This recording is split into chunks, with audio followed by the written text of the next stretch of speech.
안녕하십니까. 하재남입니다. 지금부터 2025년 위생사 국가시험 대비 공중보건학 강의를 시작하도록 하겠습니다. 공중보건에 관한 문항수나 출제, 우리가 나는 이러는 것들은 지난번 OT에서 조금 전에 말씀드렸고 바로 강의를 진행하도록 하겠습니다. 그럼 26페이지를 펴보시기 바랍니다. 공중보건학은 우리가 보게 되면 일단 접근하는데 목차부터 그럼 한번 보실까요? 그럼 목차를 한번 보세요. 그럼 공중보건학 거기 보게 되면 6페이지 앞에 25페이지 있죠. 공중보건학 개념이 있고 그 다음에 역학이 있고 감염병 관리 및 급성 만성 질환 및 생물 테러. 그런데 아까 감염병 예방법이 있다 그랬죠. 그럼 이것도 중복되네 지금 보니까. 그래서 아까 내가 뭐가 되냐 여러 가지 필기 과목과 실기 과목 얘기했잖아요. 그런데 한 사람이 가르치니까 뭐가 되냐면 더 효율적으로 공부를 할 수 있어요. 왜 그러냐면 여러 가지 공중보건학은 A라는 사람이 가르치고 그 다음에 위생곤충학은 B라는 사람이 가르치고 환경위생학은 C라는 사람이 다 가르치게 되면 실기와 필기 이런 것들이 나눠지는데 여러 사람이 가르치게 되면 자기가 가르친 것을 우리가 보게 되면 낫다 이렇게 하기 위해서 뭐가 되냐면 많은 시간을 투자한단 말이에요. 그러다 보니까 시간만 늘어나고 효율적으로 안 되는 거예요. 효율적이라는 건 최소의 시간을 들여서 최대한 우리가 많은 점수를 맞는 것이 효율적이다 이렇게 얘기를 하죠. 그럼 지금 아까 법규에서 나오는 것들이 우리가 공중보건학에도 나요. 감염병 예방법이 여기서 또 몇 개가 난단 말이에요. 그러니까 우리는 그 여러 가지 과목들이 있지만 출제 문항수도 많고 책도 아까 보다시피 두꺼웠지만 실제로 내용을 들어가면 그렇게 많은 양은 아니에요. 그래서 여기 감염병에 관한 것에 급성질환, 만성질환 그러면서 법규도 들어가요. 1급 감염병이 무엇이 되느냐 또는 2급 감염병이 어떤 거냐 생물 테러가 어떤 거냐 그러면 법규 과목에서 아까 감염병 예방법에 그 내용이 있다는 거죠. 그 다음에 보건영양과 노인보건, 정신보건 있고 그러면 영양에 관한 것은 또 식품이상학과도 있어요. 이런 것들이 있고 그 다음에 모자보건, 인구보건 있고 보건행정 있고 그 다음에 보건교육, 학교보건 있고 보건통계 있는데 보건통계 같은 경우는 여기서 계산 같은 것도 있다는 거죠. 그렇지만 그렇게 어려운 것이 아니에요. 우리는 국가에서 보는 시험에는 계산기를 못 가져가요. 그런 대신에 쉽게 말하면 옛날에는 산수 그랬죠. 근데 요즘은 초등학교도 다 뭐라 그래요? 수학 그러죠. 그러니까 암산으로 할 수 있는 문제들이 난다는 거죠. 그러니까 너무 걱정 안 해도 된다는 거죠. 그럼 이렇게 됐는데 공중보건학 개념에서 이제 어떻게 우리는 접근해야 될 것이냐. 국가에서 보는 시험이니까. 그럼 공중보건학 하게 되면 한 장 넘어가서 보세요.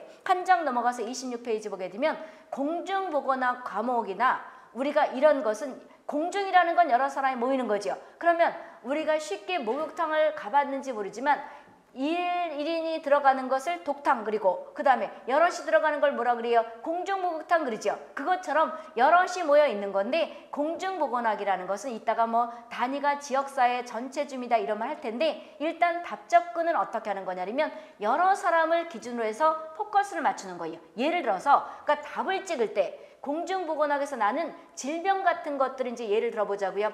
A라는 지역에는 장티푸스가 돌아요. 장티푸스라는 것은 우리가 나중에 보면 알겠지만 2급 감염병이에요. 그럼 장티푸스가 돈다.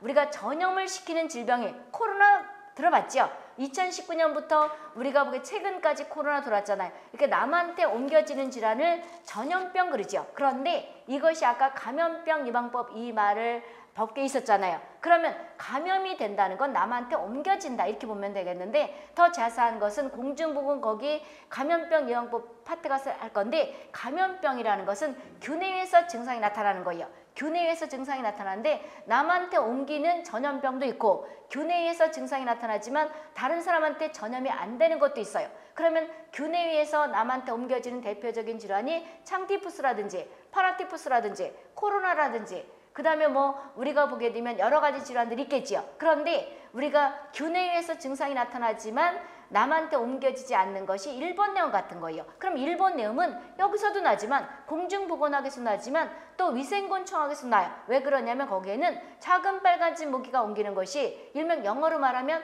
큐렉스 트리테르핑쿠스라는 모기가 옮기는 것이 일본내음이거든요. 근데 일본내음은 만성이기 때문에 만성, 일본내음 그렇게 돼요. 이러는 것들이 있는데 지금 여기서 대상을 공중보건학 할 때는 많은 사람을 항상 염두에 두고 답을 접근하라 그랬죠. 그럼 A라는 지역은 장티푸스, 전염병이 돈다. B라는 지역은 우리가 보기에도 암이라든지 고혈압 환자가 많다. 그럼 보건사업을 A라는 지역 장티푸스가 도는 곳에 보건사업을 할 것인가? 국가에서. B라는 지역에 고혈압이나 또는 당뇨나 암이 발생하는 지역을 할 것인가? 하게 되면 여러 사람한테 옮겨지는 장티푸스가 도는 곳에 보건사업을 하는 거예요. 그럼 암이라는 그것이 많은 지역에 우리가 암은 더 치명률이 높죠. 여기에 보건사업을 왜 안 하나요? 이건 옮겨지진 않지요. 옮겨지진 않기 때문에 장티푸스로 죽었다는 말 들어봤어요? 못 들어봤죠. 장티푸스는 옛날 말로 말하면 옌병이라는 거예요. 그래서 이것이 옛날부터 조선시대 때 왜 세종대왕님이 그러시잖아요. 한글 창조할 때 신하들이 말을 하도 못 알아듣고 그러니까 내 얘기가 아니고 옛날에 어떤 상황에서 옌병할 육두문자 써가지고 놈 그랬잖아요. 그래서 이제 그것이 또 뭐가 되냐면 시청자들한테 한 방 먹었던 적이 있죠. 그만큼 옛날부터 우리가 내려오던 그 병이 장티푸스 이꼴 옌병 그러는 거예요. 어떤 시대의 유기라는 건 가장 나쁜 거를 얘기를 하는 거죠. 그래서 장티푸스 이꼴 옌병이라는 것은 우리가 똑같은 말인데 옛날부터 전염을 많이 시켰는데 요즘은 전염을 안 하죠. 그렇지만 2급 감염병이에요. 그럼 이제 우리가 왜 안 죽고 그 다음에 이슈화가 안 되는 것은 왜 그런 거냐면 조금 이따 얘기를 할 거예요. 왜? 우리는 뭐가 되냐면 소화기 질환 같은 경우에는 우리가 물을 소독해 주죠. 수돗물을 먹기 때문에 많은 예방이 된 거예요. 그 밑에 가서 바로 얘기할 거예요. 할게요. 그래서 공중 여러 사람을 대상으로 했을 때 누구한테 더 많은 그 피해를 입히나 이렇게 생각하고 접근하는 거예요. 그래서 A라는 지역이 장티푸스가 돈다. B라는 지역이 우리가 고혈압이나 당뇨, 암이 있다. 그러면 어떤 지역을 국가에서 보건사업을 한다는 거예요. A라는 지역, 장티푸스가 도는 지역을 한다. 이렇게 보시면 되겠고요. 그 다음에 공중보건학 개념 보세요. 그럼 이제 공중보건학 개념을 이제 본격적으로 들어가는데 얘기하는 건 줄치면 따라오시고 동영상 듣는 학생들은 다 듣고 질문하세요. 왜 그러냐면 여기서 모른다고 우리가 보게 되면 질문하게 되면 진도를 못 나가요. 그리고 우리가 초등학교 1학년 때는 무지 어려웠던 것이 2학년 가면 1학년 그 과목이 쉽죠. 왜 그러냐면 단계가 있어요. 그래서 여기에서 우리가 여기 26페이지에서 주구장창 공중보건에 대한 거, 질병에 관한 거 이런 것들을 여기서 자세히 모든 학생들이 다 알아듣도록 설명을 하게 되면 진도를 못 나간단 말이에요. 그래서 1학년 단계가 있고 2학년 단계가 있듯이 여기에서 요만큼 얘기했으면 지금 몇 페이지 26페이지에서 요만큼 했으면 그 뒤에 가서는 조금 더 늘리고 왜 그러냐면 여기서 요만큼을 이해를 하게끔 하고 더 넓혀서 하기 때문에 여기서 다 완벽하게 설명을 하게 되면 진도를 못 나가니 다 뭐가 돼요? 한 바퀴 돌고 나서 그때도 이해가 안 가면 질문하시면 돼요. 그리고 위생사는 60점 맞으면 합격하니까 과락을 면하는 건 나중에 문제 풀면서 얘기를 해줄 것이고 그런데 굳이 뭐 이렇게 어려운 거 본인들이 이제 성향이 있단 말이에요. 어려운 과목이 있고 쉬운 과목이 있는데 본인들이 학교에서 전공한 것은 쉬울 것이고 그럼 그거를 높은 점수 맞고 본인들이 이제 아까 얘기했다시피 환경기생학 같은 경우는 공학 파트가 있단 말이에요. 어려운 거는 그냥 뭐가 돼요? 틀릴 생각하고 뭐가 돼요? 40점 이상 맞을 생각하고 본인들이 좋아하는 과목이라든지 쉬운 거는 높은 점수를 받아서 평균 60점 맞으면 되는데 굳이 뭐 그렇게 머리 아프게 머리 싸매면서 이해도 안 되는 걸 머리통을 쥐찍으면서 할 필요 없다는 거죠. 그래서 위생사 같은 경우에는 해마다 내가 거의 30년 이상을 가르쳤단 말이에요. 초창기 때부터 했기 때문에 질문도 거의 없어. 그런데 질문을 만약에 궁금증이 생기면 한 바퀴 한번 돌아보라는 거죠. 그래서 이제 질문하는데 또 하나 주의사항이 스피커폰으로 들으세요. 왜 그러냐면 우리가 지금 동영상 듣는 학생들은 이어폰을 끼고 들으면 귀에서 열이 나게 돼요. 그리고 여기 환경이상학과에서 얘기하겠지만 소음이라는 것은 난청을 유발할 수가 있어요. 그런데 왜 스피커폰으로 들으라느냐면 귀에다 이어폰을 꽂게 되면 25살이 우리 인간의 성장 끝이죠. 그런데 귀는 아니에요. 태어나서 가장 귀가 밝고 늙어가는 게 귀예요. 그런데 가뜩이나 요즘 소음공해들이 많은데 본인들이 여기다 이어폰을 끼게 되면 아직 20대 뭐 30대라고 하더라도 난청을 유발할 수가 있어요. 그러니까 스피커폰으로 그냥 이렇게 근데 이제 여러 가지 도서관이나 여러 사람이 있는 곳에 스피커폰으로 들으면 욕을 바가지를 먹으니까 그런 데서는 안 되지만 본인들 집에서 스피커폰으로 이렇게 틀어놓고 이어폰 끼지 마시라고. 왜냐면 난청 생겨요. 위생사 따다가 난청 생기면 안 되니까. 그렇게 참고로 하시고 그럼 이제 공중보건학 개념에는 지금 여기 얘기하는 건 줄치며 따라오라는 것이 낫던 문제나 기출 문제나 또는 뭐가 되는 거예요? 날만한 문제를 줄치는 거예요. 그리고 고딕으로 된 게 있죠. 쉽게 말하면 거기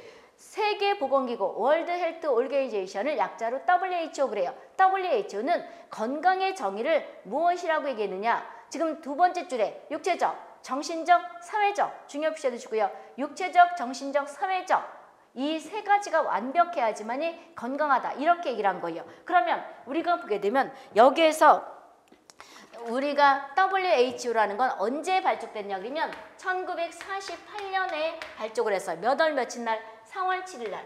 4월 7일 날 발족됐기 때문에 본인들이 달력을 보게 되면 달력마다 써진 그것들이 거의 있을 거예요. 근데 예외인 것도 있지만 4월 7일이 세계보건일이에요. 그래서 우리가 세계보건일은 며칠이냐 그러면 4월 7일 WHO가 우리가 발족된 그 날을 뜻하는 거예요. 그럼 우리나라는 몇 년도에 가입했느냐? 1년 뒤에. 그래서 1948년 4월 7일은 반드시 알아두셔야 되는 것이고 그럼 이제 이것은 어디가 있느냐? 여기서 이제 구구절절이 처음이니까 이렇게 하지만 오른쪽 페이지 있잖아요. 거기 오른쪽 페이지에 우리가 양가로 7번째 WHO 그 양가로 6번째가 7번째가 아니고 몇 장 넘어가야 되는구나. 거기 몇 페이지에 있는 거냐면 우리가 역사가 있는 데 있지요. 몇 페이지? 30페이지. 30페이지 있잖아요. 왔다 갔다 하면 정신없다 그러니까 거기 30페이지 양가로 5번째 WHO가 1948년 4월 7일 날 발족됐다. 그랬죠? 그래서 4월 7일을 뭐라 그런다? 세계보건일이에요. 그러니까 아까 했다시피 26페이지에서 이거 빨리 해가지고 뭐가 되냐 못 알아들었는데요. 질문하면 뭐가 된다? 서로 피곤하죠. 이거 있다는 거죠. 그리고 내가 여기서 만약에 받아 써가지고 중요한 문제이기 때문에 반드시 받아 써야 된다 그러면 2번을 불러줘요. 이렇게 빨리 안 해요. 왜 그러냐면 우리는 진도를 빨리 끝내야 된단 말이에요. 그런데 우리가 중요하다 그러면서 불러주지 않고 이렇게 얘기를 하는 것은 우리가 보게 되면 한 번 듣고 반복 효과라는 게 있죠. 수업은 아주 어려운 걸 한 번을 죽을 똥살똥 외워가지고 그거로 끝나면 남는 게 없어요. 왜 그러냐면 우리가 하루가 지나면 다 잊어버린다니까 1시간이 끝나면 몇 %가 없어져요. 우리 뇌 속에 45%를 잊어버려요. 하루가 지나면 90%를 잊어버려요. 그래서 공부 잘하는 학생들은 머리가 좋은 것도 있지만 우리가 거의 머리는 백지 한 장 차이예요. 내가 항상 얘기하죠. 우리가 이 지구상에 왔다 간 사람 중에서 가장 머리를 많이 쓰고 간 사람이 아인슈타인이라 그래요. 10분의 1을 쓰고 갔대요. 그런데 너나 나나 우리가 할 거 없이 자기 머리, 부모한테 물려받은 머리에 우리가 10분의 1은커녕 100분의 1도 못 쓰고 하지요. 그러니까 거의 머리는 비슷하다는 거죠. 노력을 얼만큼 했느냐, 반복을 얼만큼 많이 했느냐에 따라서 성적이 틀려지는 거예요. 그러니까 여기서 옳고 나서 바로 아까 30페이지 가면 또 있으니 한 번 듣고 그 다음에 또 뭐가 돼요? 고가서 들으면 빨리 외워지죠. 1학년 때 어려웠던 것이 2학년 가면 1학년 때 쉽죠. 왜? 반복했다. 이렇게 반복 그런 효과라는 거예요. 그러니까 걱정하지 말고 너무 빨라서 못 받았었는데 그러지 마시고 어딘가서 있으면 빨리 하는 거예요. 그리고 반드시 받아 써야 되는 것은 내가 2번을 불러줘요. 그러니까 우리가 여기 있는 책에 있는 거를 고딕이라는 것은 지금 여기 WHO는 아까 30페이지 있지만 처음이니까 이렇게 한 것이고 육체적, 거 있잖아요. 고딕으로 있죠. 육체적, 정신적, 사회적 이거가 있죠. 이게 일명 WHO가 한 건데 다른 그 책에 있는 그 글자 중에서 굵게 써졌죠. 이게 일명 고딕, 중요한 거에 돼 있다는 거죠. 그럼 지금 WHO의 건강의 정의는 뭐가 육체적으로 안 아프다는 건 누구나 다 알죠. 이제 지금 설명 들어가요. 지금 내가 설명하는 것들을 본인들이 다 쓸 수는 없어요. 아까 우리가 이거 하다 또 굴러가는 1949년 우리나라는 가입한 게 창립은 언제 했고요? 1948년 했고 우리나라는 언제 가입했냐면 1949년 65번째로 가입했어요. WHO에. 그럼 WHO의 건강의 정의는 반드시 오셔야 돼요. WHO가 얘기한 건강의 정의. 이건 외워야 되는 첫 번째 뭐가 돼요?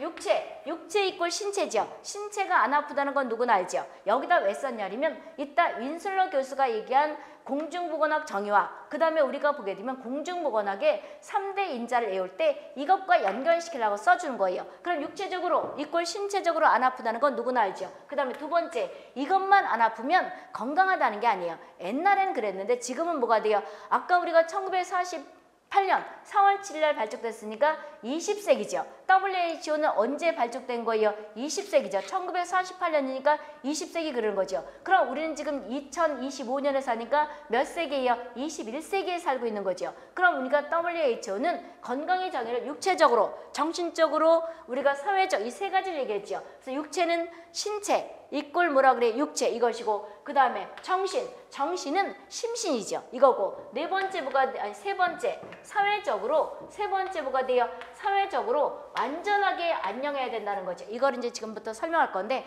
육체적으로 안 아파야 된다, 안녕하다는 건 안 아파야 된다는 건 누구나 알죠? 정신적 안녕은 어떤 거냐면 사회적 안녕과 직결되는 거예요. 지금 얘기하는 것들은 본인들이 못 받았어요. 그럼 지금 얘기하는 것들은 문제에 가서 있어요. 그럼 몇 페이지 지나가면 일단은 공중보건에 여러 가지 관련된 문제들이 있죠. 거기 가서 오늘 바로 풀 건데 뭐가 거기 있다는 거죠. 그럼 잘 들어보세요.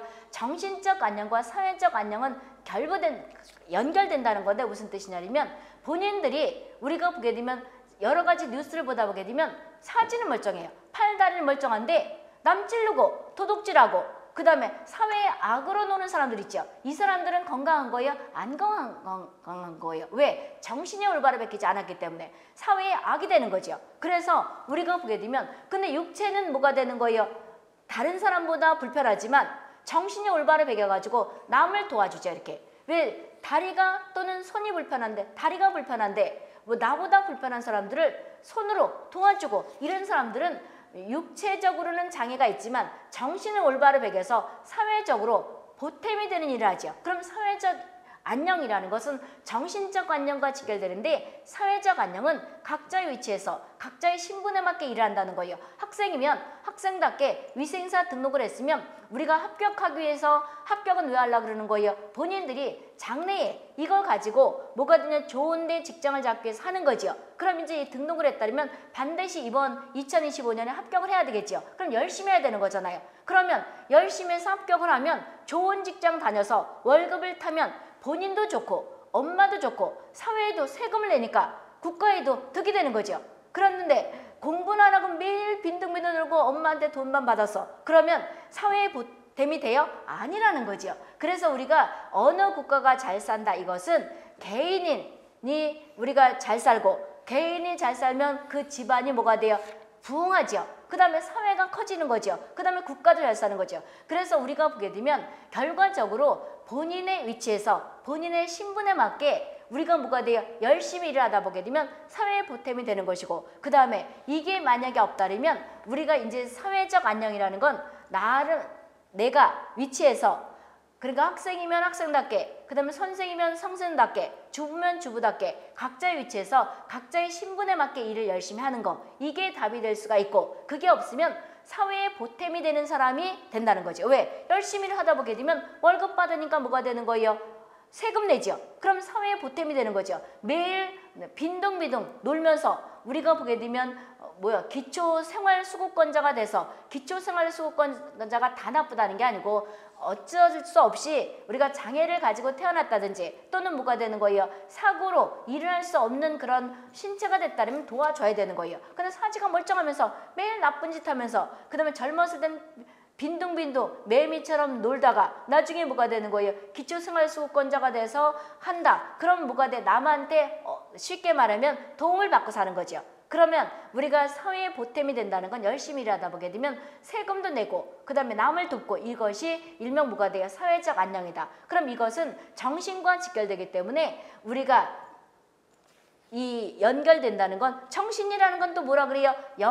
영적이다 이렇게도 말할 수 있지요. 그래서 영적 안녕은 지금 들어갔느냐 안 들어갔냐면 아직 들어간 건 아니에요. 그래서 영적 안녕과 정신적 안녕은 비슷한 개념으로 보기 때문에 가입한 나라들이 이제 회의를 했을 때 우리가 보게 되면 지금 여기 20세기 건강의 정의를 WHO가 했잖아요. 그랬는데 우리가 이거를 회의를 영적 안녕도 조금 차이가 있으니 집어넣어야 되지 않느냐 그렇게 했는데 집어넣자는 나라도 있고 집어넣지 말자는 나라도 있기 때문에 아직까지는 영적 안녕은 추가된 게 아니에요. 그러면 지금 현재는 WHO는 뭐라고 정의를 했다? 육체적, 정신적, 사회적 안녕. 이것이 이제 세 가지가 완벽하면 우리가 안녕하다 이렇게 얘기를 하는 거예요. 추가로 만약에 WHO가 건강의 정의에 하나 더 집어넣는다면 어떤 게 들어가야 되느냐? 그럼 뭐가 돼요? 영적 안녕을 집어넣을 수 있다는 거죠. 이렇게 보면 되는 거예요. 그럼 이것도 순서가 있어요. 어떻게 되는 거냐면 여기에서 우리가 보게 되면 일단 순서가 있잖아요. 육체적 안녕 이꼴 육체적이라는 건 뭐가 돼요? 신체죠. 신체란 말이에요. 그 다음에 우리가 정신은 이거는 신체가 되는 것이고 이것은 뭐가 돼요? 심신이 되는 거죠. 심신. 그 다음에 사회적 안녕 이렇게 됐죠. 사회적 안녕이라는 건 생활 개념인 거예요.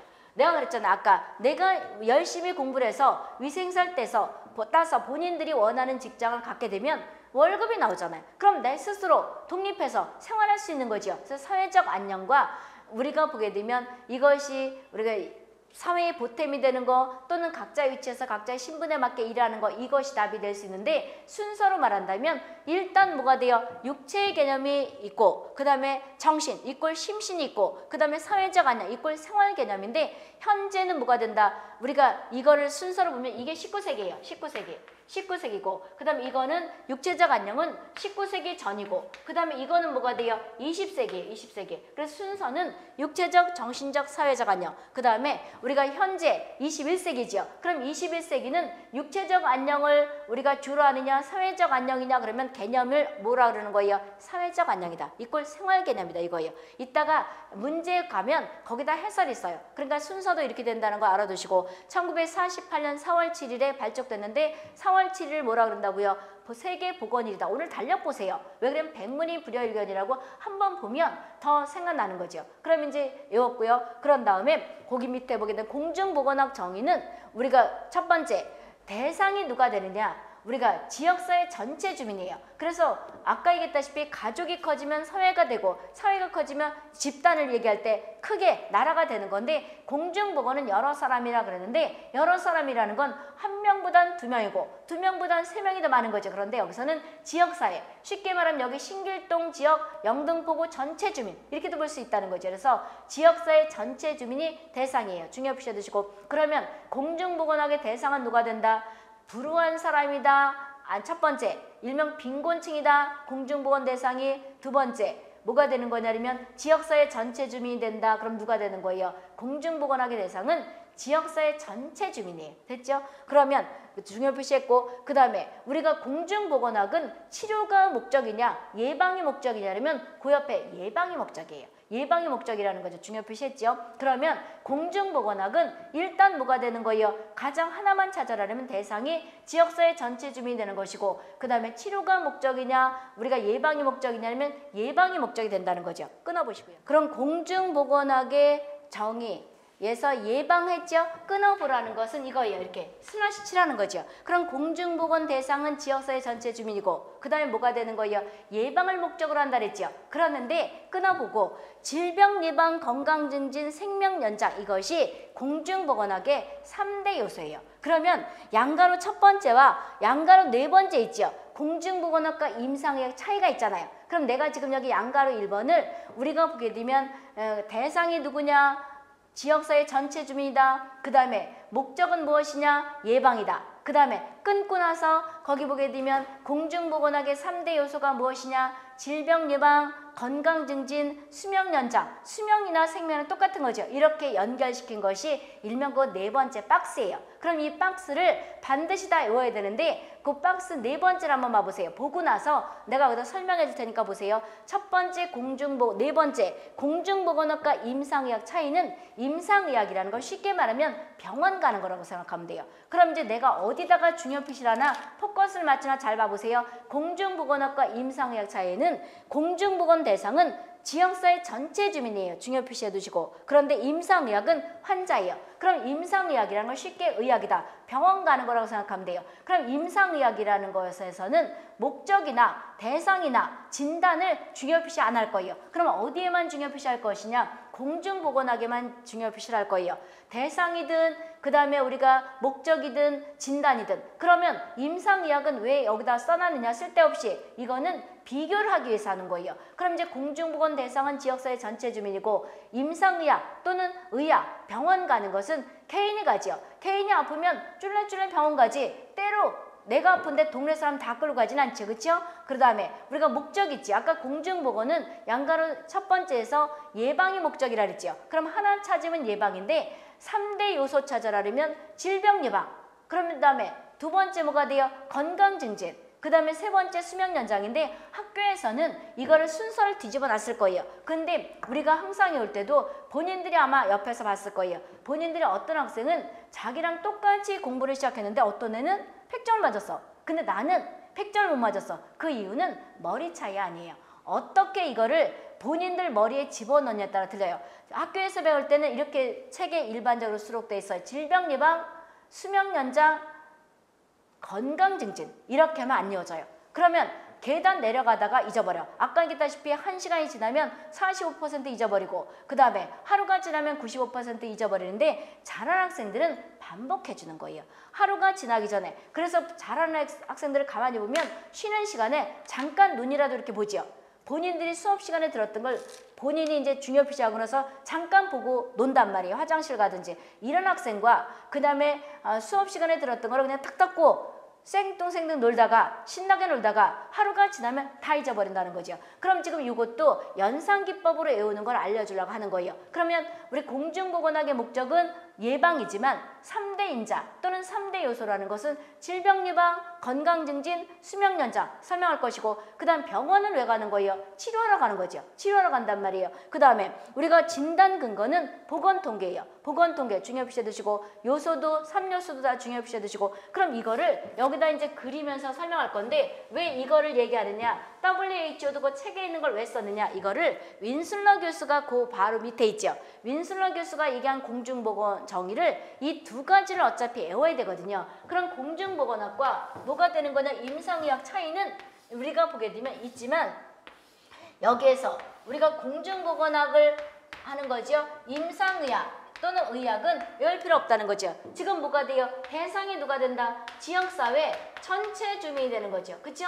이거는 뭐가 돼요? 환자 개인이 되는 거죠. 환자나 또는 개인이 된단 말이에요. 그 다음 목적하게 되면 목적은 어떻게 되는 거예요? 예방이 목적이에요. 그런데 예방이 목적이지만 3대 요소를 찾아라. 공중보건학의 3대 요소 또는 3대 인자 똑같은 거예요. 그러면 공중보건학의 3대 인자라는 것은 이렇게 연상하면 되죠. 첫 번째 어떻게 돼요? 질병을 예방을 해요. 질병을 예방하다 보니까 건강이 증진됐죠.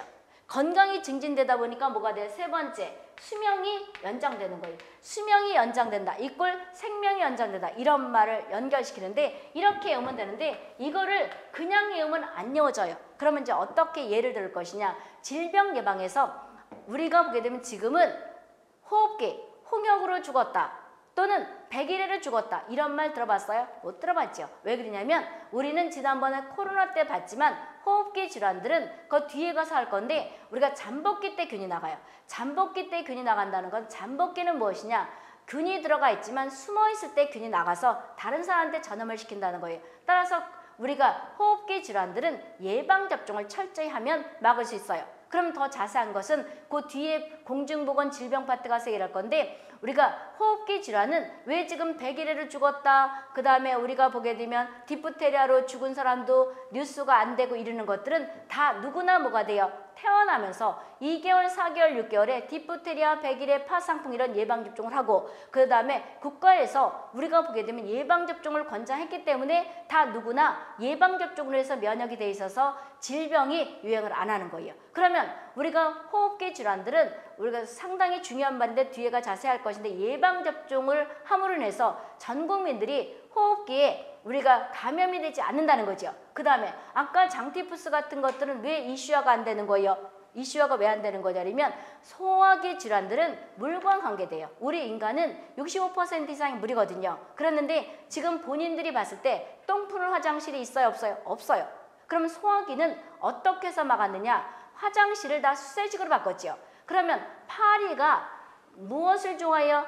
대변 이런 걸 좋아하죠. 그런데 본인 지금 20대나 30대 초반들은 아마 이렇게 화장실 똥 푸는 화장실을 시골에도 없어요. 요즘은 시골도 새로 지으려고 그러면 아주 옛날 집 가면 모를까 똥 푸는 화장실이 없다니까 다 수세식으로 해야지만이 인허가가 난단 말이에요. 주택허가가 난단 말이에요. 그랬는데 어렸을 때 뭐 할머니네 집 가서 똥푼 화장실을 봤는지 모르지만 이렇게 뭐 저기 후진 국가에 가서 똥푼 화장실을 봤는지 어쩐지 모르지만 그런 사람 대변을 이렇게 볼일 보고 나서 퍼서 버리는 이런 화장실을 못 봤지요. 똥푸는 화장실이라도 못 알아들을 것 같아. 이런 게 있어요, 없어요? 없어요. 그러면 소화기를 없앤 거는 일단 수세식 화장실을 다 바꿨기 때문이에요. 바꿨어요. 그 다음에 또 하나는 뭐냐면 수돗물에서 이상한 냄새가 나죠. 그럼 수돗물에서 왜 이상한 냄새가 나느냐? 이거는 환경위생 가서 얘기를 할 건데 이것 때문이에요. 우리가 보게 되면 소화기를 없앤 건 지금 여기 호흡기를 없앤 거는 질병 예방이라는 것이 어떻게 됐다는 거예요. 호흡기는 예방접종을 철저히 했기 때문에 막았던 것이고 그 다음에 두 번째는 소화기는 첫 번째 뭐가 돼요? 화장실을 바꾼 거예요. 그래서 이제 위생곤충학 가서 이런 말도 해요. 그럼 지금 여기 내가 다 가릴 거니까 여기서 말한 것들은 중복되는 것들은 뺄 수도 있어요. 그럼 이제 위생곤충학 가서는 가장 중요한 예방대책이 무엇이냐 그러면 발생원 및 서식처를 없애는 거예요. 그럼 파리가 좋아하는 것은 똥이죠. 똥이니까 다 수세식 화장실로 바꿨기 때문에 파리가 접근을 못하도록 한 것이 하나가 또 있고 그 다음에 물에서 보게 되면 이상한 냄새가 난다 이런 말을 하죠. 수돗물에서. 그게 일명 소독됐다는 증거예요. 그럼 우리가 보게 되면 수돗물은 그럼 이제 소화기는 첫 번째 뭐가 되는 거냐면 여기에서 수세식 화장실로 바꿨다는 거죠. 수세식 화장실로 바꿨다는 것이고 두 번째는 물을 소독하는 거예요. 상수를 수돗물을 소독한 거죠. 소독을 어떻게 했냐면 이거는 이제 실기 필기 다 나는 거예요. 어떻게 났냐면 염소를 액화시켜요.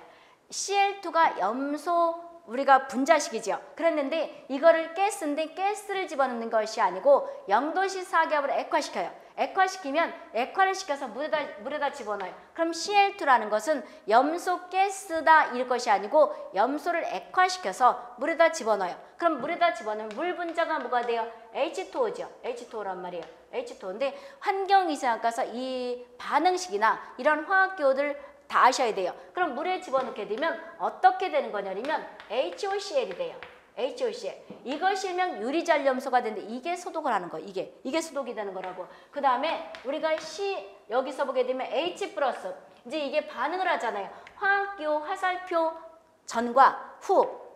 똑같아야 되는 거죠. 반응에. 그럼 이제 H+ 이온이 되고 그 다음에 뭐가 되는 거예요? Cl 음이온이 되죠. 그러면 요것이 소독을 하는 거예요. 그것을 유리형 잔염소다 이렇게 말을 하는 거예요. 유리형 잔염소가 기준치가 수도꼭지에서는 0.1%가 아니라 ppm 이상 나와야 되는 것이고 정수장에서는 4.0을 넘지 말아라 이 말을 어디 가서 할 거냐면 환경위생학 가서 귀에 덕지가 않도록 할 거예요. 그럼 이 화학 반응식은 우리가 실기필기 환경위생학이 다 나는 거예요. 채워넣기도 하셔야 돼요. 그럼 지금 이거에 대한 걸 자세히 액화시켜서 어떻게 하게 되면 아이고 지겨워 죽겠네 그러겠죠. 그래서 아까 여기서 모른다고 지금 이거 이해 가요? 안 갈 거란 말이에요. 왜? 간단하게 얘기했기 때문에. 그랬는데 이거는 환경위생과서 나오는 얘기예요. 그러니까 순서가 있다 이렇게 보시면 돼요. 그래서 아까 다 듣고 질문하라는 의미가 그런 의미가 되는 거예요. 그럼 이것들은 일명 상수도에서 냄새가 왜 나는 것이냐. HOCl이 균을 죽이는 건데 이걸 유리형 잔염소 그러거든요.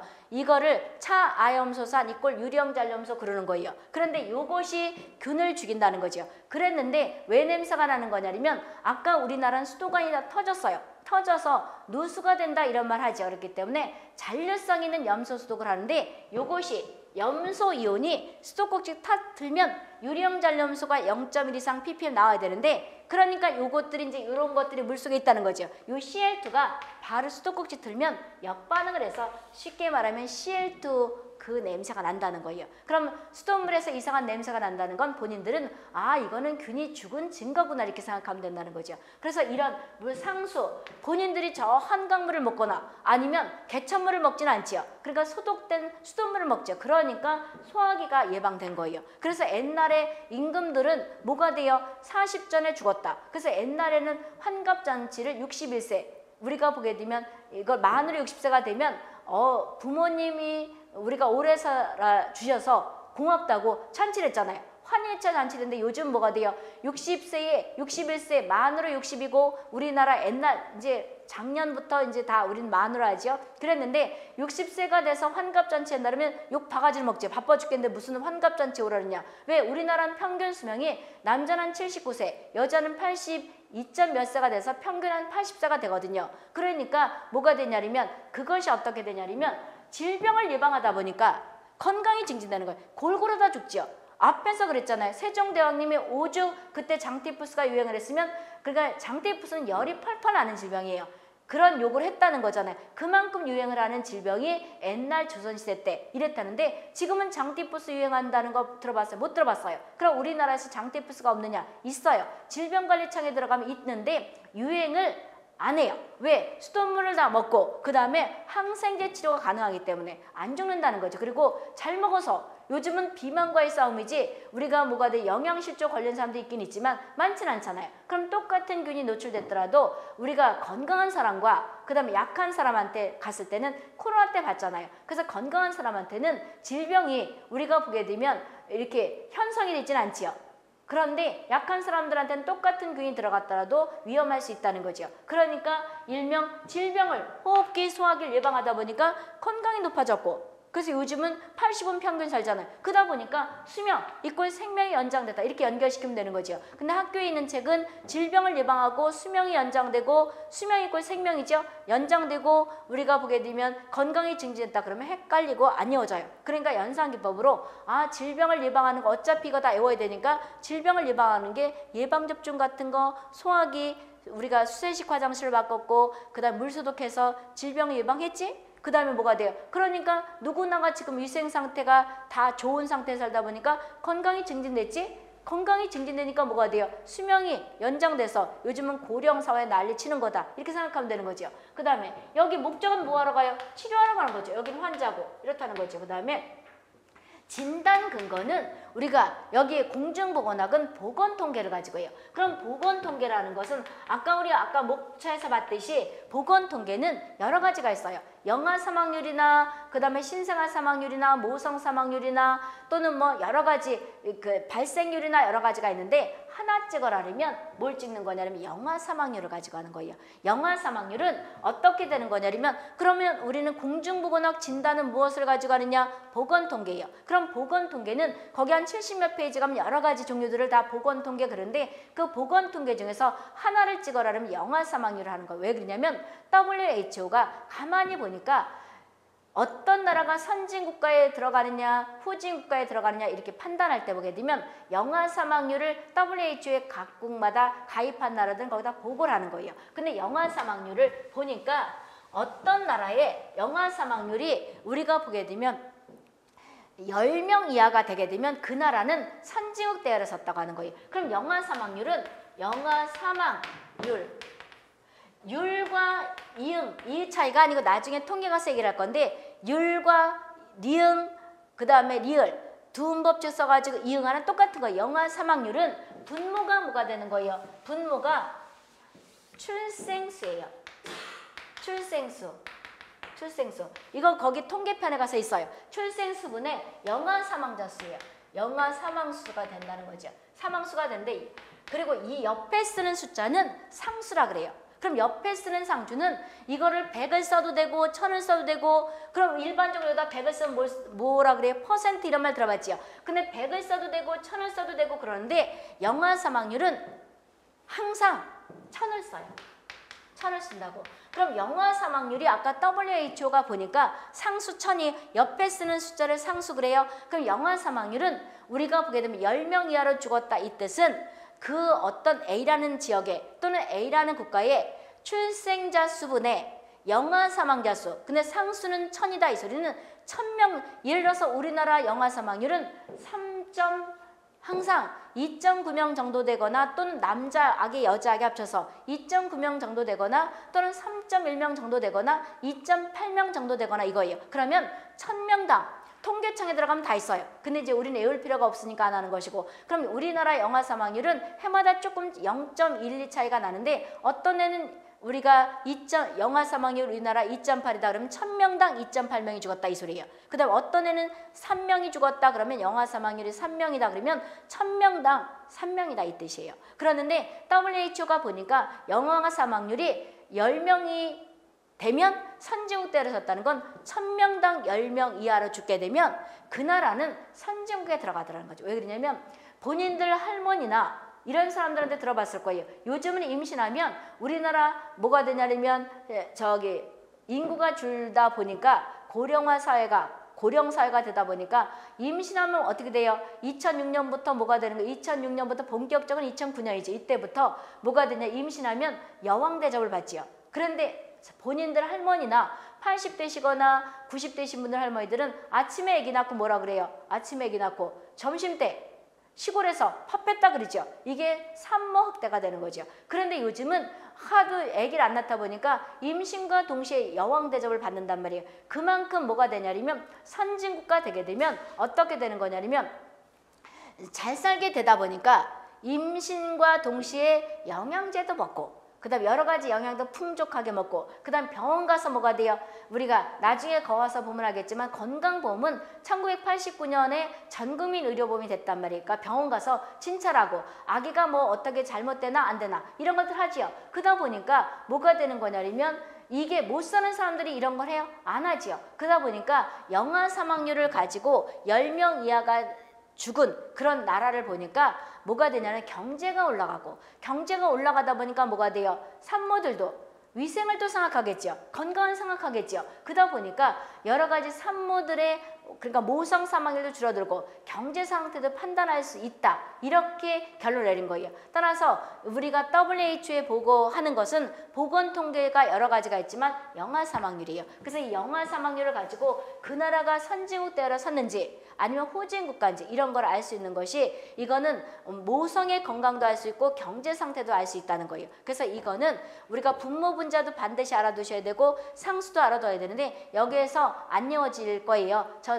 보건 통계가 살 거예요. 그럼 지금 여기 보건 통계를 가지고 진단한다는 거 중요해 보셨죠? 그럼 이거를 왜 이렇게 했느냐? 여기는 뭐가 돼요? 진단을 뭐로 해요? 청진기로 하죠. 우리가 보게 되면 심장이 돼가지고 청진기를 가지고 심장 뛰나 안 뛰나 또는 피를 뽑아보시오 이런 거 하죠. 그래서 우리가 병원 가면 임상검사를 한단 말이에요. 임상검사를 하죠. 임상검사라는 건 피를 받아오시오. 그 다음에 오줌을 받아오시오. 청진기 돼 그러죠. 그럼 지금 임상의학 또는 의학은 병원 가서 하는 거기 때문에 우리 학은 상관없는데 비교를 어디에다가 포커스를 맞출 거냐 해서 이쪽을 비교하게 쓴 거라는 거죠. 중요해 보셨고요. 그러면 이거가 그럼 지금 WHO 건강의장에 반드시 외우라 했던 거죠. 그 다음에 우리가 공중보건학의 목적이나 또는 뭐가 돼요? 대상이나 진단 근거 다 외웠죠. 이거를 외우면 뭘 외울 수 있는 것인가? 윈슬러 교수의 공중보건 정의도 다 외우셔야 돼요. 윈슬러 교수는 미국의 이제 학자지요. 보건학 학자인데 1920년에 공중보건 정의를 무엇이라고 얘기했느냐? 그 밑에 보게 되면 첫 번째 이거 다 채워넣기 하셔야 돼요. 조직적인 중요 표시해주시고 조직적인 지역사회 공동노력 이거 다 조직적인 이것도 채워넣기 공동도 채워넣기 이거 하셔야 돼요. 문제 풀 때. 그래서 조직적인 지역사회 공동노력을 통해서 질병을 예방하고 수명을 연장하고 그럼 끊어보시고요. 조직적인 지역사회 공동노력 끊고 질병 이거죠. 질병 이거잖아요. 질병을 예방하고 수명 연장이나 생명 연장이나 그게 그거죠. 이거잖아요. 이거잖아요. 그렇죠? 그럼 이제 윈슬러 교수가 얘기한 공중보건 정의는 우리가 공중보건학의 3대 인자 중에서 이렇게 순서대로 썼다면 질병 예방 1번 그 다음에 3번 뭐가 돼요? 수명 연장 이꼴 생명 연장 이거죠. 그런 다음에 또 뭐가 된다는 거예요? 신체적 효율 증진 그 다음에 정신적 효율이죠. 그러면 우리가 중요 표시해 두는데 사회적 효율을 증진시킨다는 말은 우리가 윈슬러 교수가 했다 안 했다? 안 했어요. 그러면 우리가 윈슬러 교수가 얘기한 정의는 윈슬러 교수가 얘기한 공중보건학의 정의는 이렇게 하면 되죠. 1번, 2번이 있다고 치면 1번에 뭐가 되는 거예요? 지금 공중보건학의 목적 공중보건 3대 인자 중에서 순서대로 썼다고 치면 질병 예방, 건강 증진, 수명 연장 이꼴 생명 연장이라고 쓰면 공중보건학의 목적 중에서 1번과 뭐가 돼요? 3번. 그 다음에 우리가 WHO가 얘기한 1번과 2번이죠. WHO가 얘기한 뭐가 돼요? 정의 중에서 1번과 2번 이렇게 하면 되죠.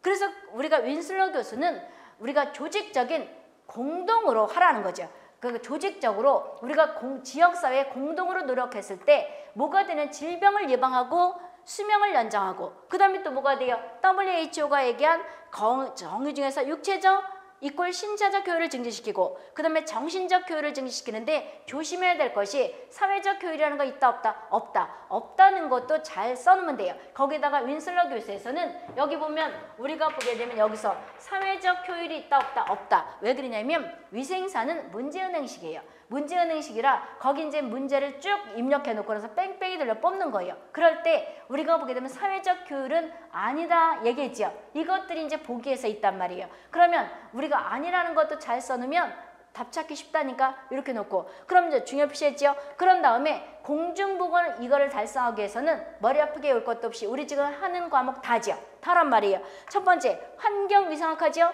환경위생 개선. 그 다음에 감염병 관리, 감염병요법 하니까 개인위생교육, 공중보건학에서 이제 위생교육 할 거예요. 그 다음에 질병이 조기 진단과 치료.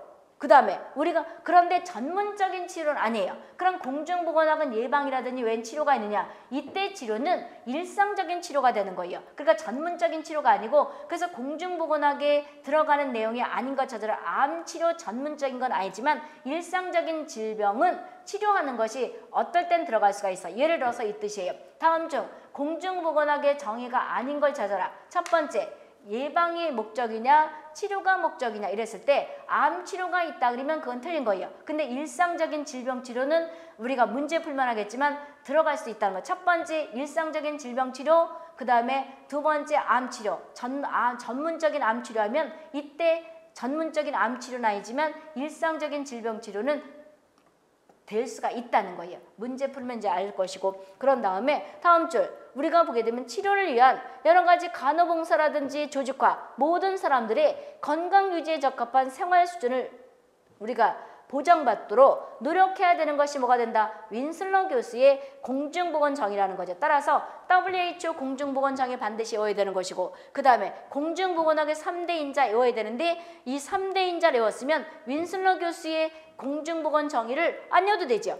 WHO 건강정의 1번과 2번 그 다음에 우리가 공중보건학의 목적 1번과 3번 이걸 먼저 쓰든지 이걸 먼저 쓰든지 알아서 하시고 그 다음에 공중보건학에 비슷한 용어는 다 들어갔다고 치면 돼요. 위생학, 그 다음에 예방의학 또는 포괄보건의학 있는데 여기서 임상의학 나오면 얼른가 틀린 거예요. 임상의학은 병원 가는 거죠. 그래서 공중보건학과 비슷한 용어는 가끔가다 나긴 나요. 그런데 아닌 거 찾아라 뭐가 된다? 임상의학 나왔으면 볼 것도 없고 체크하라는 건 이거 외에 공중보건학과 비슷한 말은 예방의학이라든지 위생학, 사회의학, 건설의학, 포괄보건의학 여러 가지가 있는데 이 중에서 아닌 거 찾아라면 항상 임상의학을 써놓으면 아니에요. 그렇죠? 그 다음에 또 우리가 WHO는 예방에 포커스를 맞춘 거예요. 따라서 우리나라도 공중보건 예방이라 했죠. 따라서 WHO가 우리가 보게 되면 공중보건학과 유사한 용어 중에서 WHO가 포커스로 맞추는 그 정의는 어디에 들어가느냐? 우리가 개인위생이냐 예방에 포커스를 맞춘 거냐 아니면